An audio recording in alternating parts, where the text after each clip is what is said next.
Hello student, कैसे हैं आप सभी लोग। मैं एजुकेशन डिपार्टमेंट से चित्रा मिश्रा। आज हम अरविंद घोष के क्या विचार हैं, श्री अरविंद घोष जी के शिक्षा दर्शन के बारे में बताएंगे। पहले उनके जन्म के बारे में, क्या जन्म परिचय रहा उनके बारे में, क्या साहित्यिक रहा, उसके बारे में थोड़ा अध्ययन करेंगे, थोड़ा बताते हैं। अरविंद घोष का जन्म 15 अगस्त 1872 में कोलकाता में हुआ था। अरविंद का लक्ष्य केवल मात्र व्यक्ति की मुक्ति नहीं था, बल्कि वो तो विश्व में ईश्वर की इच्छा को कार्य रूप देना चाहते थे। 1892 में भारत लौटने पर उन्होंने कई प्रशासनिक और व्यवसायिक पदों पर कार्य किया। श्री अरविंद एक कवि, राजनेता और दार्शनिक थे। वे महान विद्वानों में से एक हैं और युग चेतना भी बहुत बड़ी शक्ति है। 5 दिसंबर 1950 को अरविंद जी का निधन हो गया। अरविंद जी की पुस्तक लाइफ डिवाइन विश्व भर के लोगों के विचारों को निर्देशित करने वाली शक्ति बनी रहेगी। इनकी पुस्तकें और भी हैं जो इस प्रकार हैं। फर्स्ट है एसेज ऑन गीता, सेकंड है द सुपरमैन, तीसरी है आइडियल ऑफ कर्म योगी, चौथी है योगा, पांचवा है ऑफ एजुकेशन। नेक्स्ट है शिक्षा दर्शन के आधारभूत सिद्धांत। क्या सिद्धांत श्री अरविंद जी ने शिक्षा दर्शन के बारे में दिए हैं।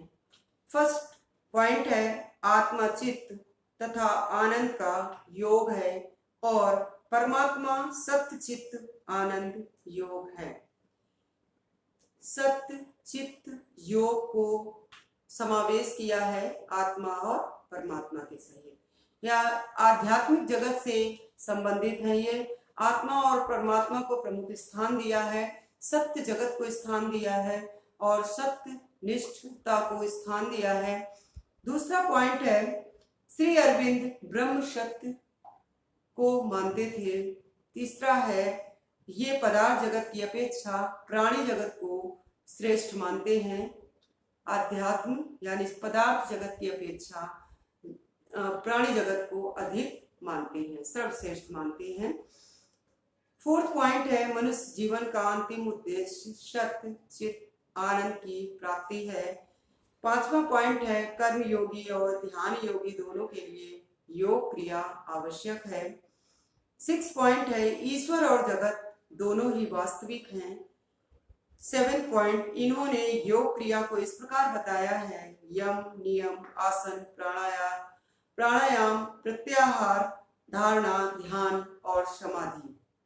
इन्होंने जो अष्टांग योग बताया है, इन्हें इन 8 शब्दों को बारे में जो कुछ भी बताया है इन्हें अष्टांग योग कहा गया है। फिर से एक बार इसको रिपीट करते हैं।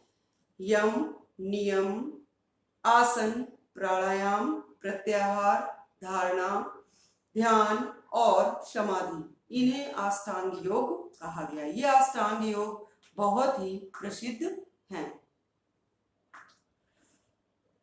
नेक्स्ट है अरविंद जी ने ब्रह्मांड को परम सत्ता के रूप में सोपान बताए हैं।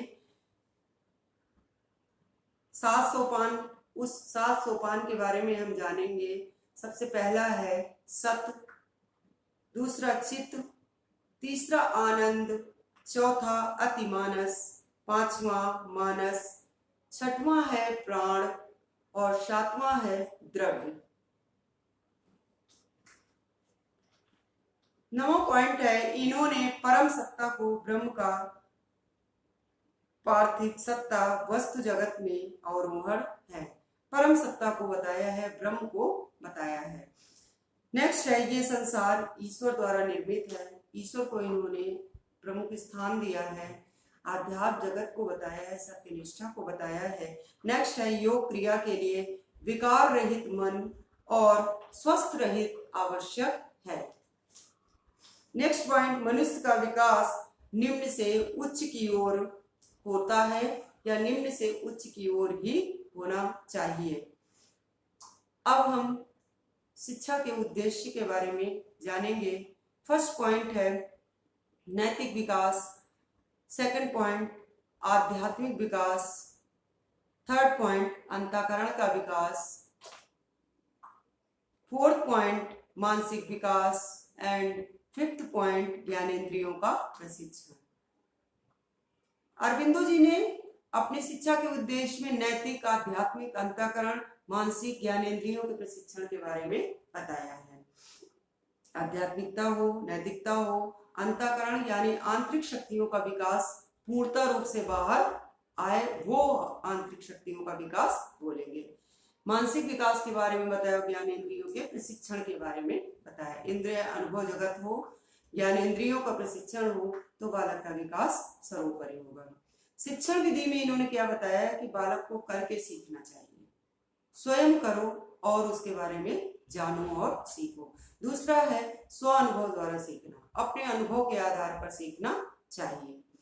तीसरा है पाठ्य पुस्तक विधि, पाठ्य पुस्तक से ज्ञान कराना चाहिए। चौथा है रुचि के आधार पर शिक्षा, बालक किस तरह की रुचि रख रहा है, बालक के शिक्षक को ये ज्ञात होना चाहिए कि जो शिक्षार्थी है वो उसकी पढ़ने में रुचि किस तरह से लगाई जाए।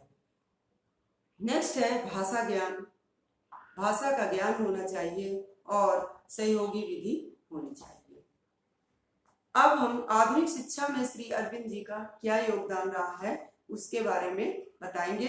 पहला पॉइंट है शिक्षा मनुष्य के भौतिक एवं आध्यात्मिक दोनों पक्ष का विकास करती है।